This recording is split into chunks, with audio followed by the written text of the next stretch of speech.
வணக்கம் நண்பர்களே. மாயாச்சின்னு சீரியல் செம பரபரப்பா போயிட்டு இருக்குன்னே சொல்லலாங்க. பரபரப்பான கட்டத்துல கதிருக்கு பிறந்த நாள் வருது. கதிர் இங்க இல்ல. ஆனாலும் நம்ம தனாவுக்கு எங்க எதுல பார்த்தாலும் கதிரோட நினைப்பாட்டே இருக்கு அப்படின்னு சொல்லலாம். ஒரு கட்டத்துல பார்த்தோம்னா நம்ம கதிர் ஃபாரின்ல இருந்து நிக்கிறாங்க நம்ம தனா கண்ணு முன்னாடி. என்னடா காலையில இருந்தே நீ உன்னை பார்க்க எல்லா இடத்துலயும் நீ உன்னை பார்த்தது மாதிரியே தெரியுது அப்படின்னு அந்த இடத்துல போடாங்க அப்படின்னு தள்ளி விடுறாங்க. ஐயோ போகல, அப்போ உண்மையாட்டே கதிரா அப்படின்னு அந்த இடத்துல சந்தோஷத்துல நம்ம கதிரை கெட்டி பிடிக்கிறாங்க. தானா இந்த சைடு பார்த்தோன்னா நம்ம ரகுராமுக்கு அப்படியே ஷாக் ஆகுது. என்ன இவன் என் பொண்ணு கண்ணில் படாமல் இருப்பான்னு பார்த்தா இவன் மறுபடியும் தொந்தரவு கொடுக்க வந்துட்டானே, என்ன பண்ண தானா இனி இங்கே இருக்கக்கூடாது, அவள் கணவர் வந்தாச்சுல, பெட்டி படுக்கையை எடுத்துகிட்டு போகட்டும் அப்படின்னு அந்த இடத்துல ஆர்டர் போட நம்ம தனாவும் அவங்க திங்ஸ் எடுத்துக்கிட்டு நம்ம கதிர் கூட போயிடலாம். இனி இது கதிர் இங்கேருந்து தான் வேலையை பார்க்க போகிறான் அப்படின்னு அந்த இடத்துல சொல்கிறாங்க. சரி அப்படின்னு நம்ம தனா வீட்டை விட்டு ரகுராம் வீட்டை விட்டு கிளம்ப நேரம் கரெக்டாக வாசலில் அப்படியே மயங்கி விழுறாங்க. தனா என்னாச்சு அப்படின்னு ஒரு மருத்துவ லேடியை வர வச்சு கையை பிடிச்சி பார்க்குறாங்க. சந்தோஷமான விஷயம், உங்கள் பேத்தி குழந்தை உண்டாயிருக்கா அப்படின்னு நம்ம ரகுராம் அம்மா கிட்ட சொல்கிறாங்க. இதை கேட்டு அப்படியே மொத்த குடும்பமும் சந்தோஷம் அடையுது. நம்ம ரகுராமுக்கும் நம்ம பேத்தியோ பேரனோ நம்ம கையில் கிடைக்க போகுது, என் பொண்ணு குழந்தை உண்டாயிருக்கா அப்படின்னு அவங்க மனம் டோட்டலாக மாறுதுங்க. அதை பற்றி தான் இந்த வீடியோக்குள்ளே பார்க்க போகிறோம். அதுக்கு முன்னாடி சேனலுக்கு லைக் அண்ட் சப்ஸ்கிரைப் பண்ணுங்கள் ஃப்ரெண்ட்ஸ். பக்கத்தில் இருக்க பெல் ஐக்கானையும் கிளிக் பண்ணுங்கள். அப்போ தான் நான் போடுற ஒவ்வொரு வீடியோவும் நோட்டிஃபிகேஷனாக உங்களுக்கு கிடைக்கும். வாங்க ஃப்ரெண்ட்ஸ் வீடியோக்குள்ளே போகலாம். ஃபஸ்ட்டு எடுத்த உடனே பார்த்தோன்னா சும்மா அதிரடியான ஒரு பரபரப்பு கட்டோன்னு சொல்லலாங்க. நம்ம கதிருக்கு பிறந்த நாள் நம்ம தானே அவங்க கையால் ஒரு சொட்டரை எம்ப்ராய்டரி போட்டுகிட்டே இருக்காங்க. இந்த கதிர் சீக்கிரமாக உனக்கு நீ என் கூட இருக்கணும், ஆனால் எனக்கு இன்றைக்கி ஃபுல்லாக வான் நினைப்பாவே தான் இருக்க போகுது. ஏன்னா இன்றைக்கி உனக்கு பிறந்த நாள், நான் உனக்கு எப்படி விஷ் பண்ணுவேன், ஆனால் நான் இந்த சொட்டர் உனக்காக தான் பின்னிட்டு இருக்கேன், இது கண்டிப்பாக உனக்கு தான் அப்படின்னு அந்த இடத்துல சொல்லிக்கிட்டு நம்ம தானா இருக்காங்க. அதோட காஃபி குடிக்கிறாங்க. எல்லா இடத்துலையும் பார்த்தா நம்ம கதிர் நின்ன மாதிரியே இருக்கு. கதிரோட நினைப்பு அப்படியே நம்ம தனாவை வாட்டி வரைக்குதுன்னு சொல்லலாம். ஒரு கட்டத்தில் நம்ம கதிர் நம்ம தனாவை பார்க்க நேராக ஃபாரின்ல இருந்து கார்ல இறங்குறாங்க. நம்ம தனா கண்ணு முன்னாடி நிற்கிறாங்க. என்னடா எங்கே போனாலும் ஒன்றை பார்க்க ஞாபகமாக தான் இருக்கு, தள்ளி போடா அப்படின்னு அந்த இடத்துல தள்ளி விடுறாங்க. அடடா தள்ளி போகல, அப்போ ஒரிஜினலாகவே கதிர் வந்துட்டானா அப்படின்னு பயங்கர எஸ்டேட்மெண்ட்டில் அப்படி சந்தோஷத்தில் துள்ளி குதிக்கிறாங்க நம்ம தனா. இந்த சைடு பார்த்தோன்னா மொத்த குடும்பமும் கதிர் வந்தாச்சு, இனி என் பொண்ணு சந்தோஷமாக இருக்க போகிறா கடவுளே அப்படின்னு நம்ம ஜானகிமா சாமி கிட்ட வேண்டுறாங்க. இந்த சைடு மாயா, நான் சொன்னேல கதிர் சீக்கிரமாக வருவானி, வந்துட்டான் பார்த்தியா அப்படின்னு மாயா சொல்ல, ஆமாம் மாயா உன் வாய் முகூர்த்தம் பழிச்சிடுச்சு, என்னால் கூட நம்ப முடியலை அப்படின்னு சந்தோஷத்தில் இருக்காங்க. நம்ம ரகுராமுக்கு அப்படியே தூக்கி வாரி போடுது.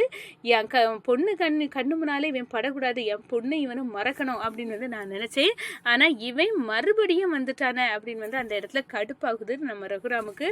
நான் இவன் கூட என் பொண்ணு சேர்ந்து வாழக்கூடாதுன்னு நினச்சேன், ஆனால் இப்போ இவன் மறுபடியும் இங்கே வந்துட்டான் அப்படின்னு சொல்ல நேரம் ஜானகியம்மா நம்ம ரகுராமுகிட்ட, நம்ம கதிர் வந்தாச்சு, இனி வீட்டில் இருந்தே வேலை பார்க்கலாமா, கதிருக்கு அங்கே போகணும்னு தேவையில்லையா அப்படின்னு சொல்கிறாங்க. இதை கேட்டதும் அப்படியே சந்தோஷத்தில் நம்ம கணவர் இருப்பாங்கன்னு பார்த்தா அதுக்கு என்ன, இப்போ புருஷன் தான் வந்தாச்சே, வீட்டை விட்டு போக வேண்டியதானே, எதுக்கு இவன் அவங்க வீட்டுக்கு போகாமல் நேரடியாக இங்கே வந்திருக்கான் அப்படின்னு வாயில் கடுப்பு வஞ்சன்ஸை நம்ம ரகுராம் காட்டுறாங்க. என் கணவர் எவ்வளோ நாள் கழிச்சு வெளிநாட்டிலேருந்து என்ன வந்திருக்காரு, ஆனால் அவருக்கு இவ்வளோதான் மரியாதையா, உங்கள் மருமகனுக்கு இவ்வளோதான் நீங்கள் கொடுப்பீங்கன்னா இந்த வீட்டில் மரியாதை என் கணவருக்கு கொடுக்காத வீட்டில் நான் இருக்க மாட்டேன்ப்பா, நான் போகிறேன் அப்படின்னு நம்ம தனாவும் பெட்டி படுக்கைகளை சுருட்டுறாங்க. ஏடி இருங்க அப்படின்னு நம்ம ஜானகியம்மா, தனா என்னாச்சு, அப்பா தானே பார்த்துக்கலாம், இங்கே இரு அப்படின்னு சொல்கிறாங்க. போமா, என் கணவருக்கு மரியாதை இல்லைன்னா நான் அந்த இடத்துல இருக்க போகிறது இல்லை அப்படின்னு அந்த இடத்துல நம்ம கதிர் கூட கிளம்புறதுக்கு எல்லா திங்ஸையும் எடுத்துகிட்டு லக்கேஜை பேக் பண்ணிவிட்டு வெளியே வராங்க நம்ம தனா. அப்போ தான் அப்படியே மயக்கம் அடைஞ்சு விழுறாங்க. ஐயோ நம்ம தனா மயங்கிட்டா அப்படின்னு மொத்த குடும்பமும் கூடுது. நம்ம ரகுராமுக்கு என் பொண்ணு எதுக்காக மயங்கிட்டா, இப்போவே மருத்துவரை வர வச்சு பார்த்துடலாம் அப்படின்னு அப்படின்னு வந்து ஒரு வைத்திய பொண்ணை வந்து லேடியை வந்து பெண்ணை வர வச்சுருக்காங்க. அவங்க வந்து நம்ம தனா கையை பிடிச்சி பார்க்குறாங்க. சந்தோஷமான விஷயந்தான், உன் பொண்ணு உண்டாயிருக்கா அப்படின்னு வந்து ரகுராமை பார்த்து சொல்கிறாங்க. ரகுராமோட அம்மாவை பார்த்து சொல்கிறாங்க, இந்த பாருமா, உன் பேத்திக்கு ஒரு பேரனோ பேத்தியோ கூடிய சீக்கிரம் வந்து பிறக்க போகுதா அப்படின்னு வந்து அந்த இடத்துல சொன்னோன்னா மொத்த குடும்பமாக சந்தோஷமாக இருக்குது. நம்ம ரகுராமுக்கு என்னது என் பிள்ளை கர்ப்பமாக இருக்காளா அப்படின்னு வந்து அந்த இடத்துல சந்தோஷமாக தான் நினைக்கிறாங்க. ஆனாலும் இந்த கதிரை கண்டு எனக்கு கோபம் தான். ஆனால் என் பொண்ணு இப்போ குழந்தை உண்டாயிருக்கான்னு சொல்ல நேரம் இது சந்தோஷம்தான் அப்படின்னு வந்து அந்த இடத்துல நம்ம ரகுராம் வந்து ஏற்றுக்கிட்டாங்க. மொத்தத்தில் வந்து மொத்த குடும்பமும் சந்தோஷமாக இருக்க நேரம் நம்ம பார்வதிக்கு மட்டும் செம கடுப்பாக இருக்குது. என்னை வந்து என் கணவர்கிட்ட இருந்து பிரிச்சுக்கிட்டு இவா வந்து குழந்தை உண்டாயிருக்காளா அப்படின்னு வந்து அந்த இடத்துல செம வருத்தமாட்டே இருக்காங்கன்னு சொல்லலாம். இந்த சைடு பார்த்தா நம்ம தனாவை வந்து மொத்த குடும்பமும் தூக்கி வச்சு தாங்குது. இந்த தனா வந்து கன்சீவா இந்த வீட்டுக்கு வாரிசு பேரையும் பேத்தி வந்து வரிசையில் வந்து பிறக்க போகுது அப்படின்னு வந்து சந்தோஷமா இருக்காங்க. இந்த சைடு பார்த்தோன்னா நம்ம கதிர் வந்து சரிதானா, நம்ம இங்கேயே இருக்கலாமா அப்படின்னு வந்து கேட்காங்க. இல்லை, நம்ம இங்கே இருக்கக்கூடாது, எங்கள் அப்பா உன்னை மருமகனா ஏத்தாதான் நான் இங்கே இருப்பேன், எங்கள் அப்பா வாயிலிருந்து அந்த வார்த்தை வரணும் அப்படின்னு வந்து பெட்டி பிடிக்கைகளை மறுபடியும் தூக்கிக்கிட்டு இந்த நியூஸ் தெரிஞ்ச பிறவும் தனாவும் கதிரும் வந்து வெளியே போகிறாங்க.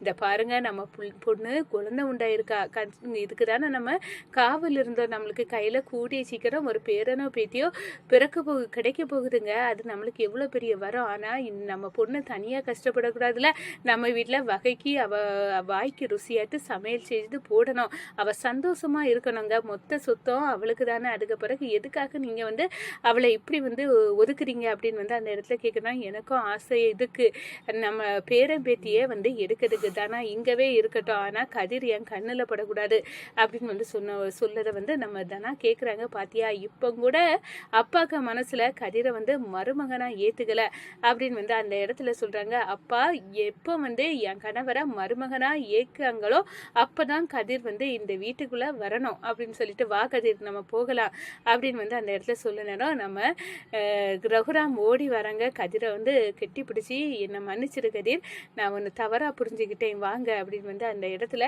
என் பொண்ணு வாயால் இப்படி ஒரு வார்த்தையை நான் கேட்க விரும்பலை, அதனால வாங்க அப்படின்னு வந்து நான் மருமகனாக ஏற்றுக்கிட்டேன் அப்படின்னு வந்து மொத்த குடும்பமும் ஒன்று சேருது. குதூகலமாக இருக்காங்க. இந்த பாத்தியா பார்வதி, மொத்த குடும்பமும் தனா வந்து குழந்தை உண்டாயிட்டா அப்படின்னு வந்து தூக்கி வச்சு கொந்தது. அன்னை வந்து இந்த கதிர் மேலே அவ்வளோ விருப்ப காட்டினாரு. அவர் கூட இப்போ வந்து கதிரை ஏற்றுக்கிட்டாரு இல்லை. ஆனால் விடக்கூடாது, இந்த தனா வந்து சந்தோஷமாட்டே இருக்கக்கூடாது, அதுக்கு என்ன பண்ணணுமோ அதை பண்ணணும் அப்படின்னு வந்து அந்த பார்வதியும் நம்ம பத்மாவும் சேர்ந்து ஐடியா வந்து பண்ணுறாங்க.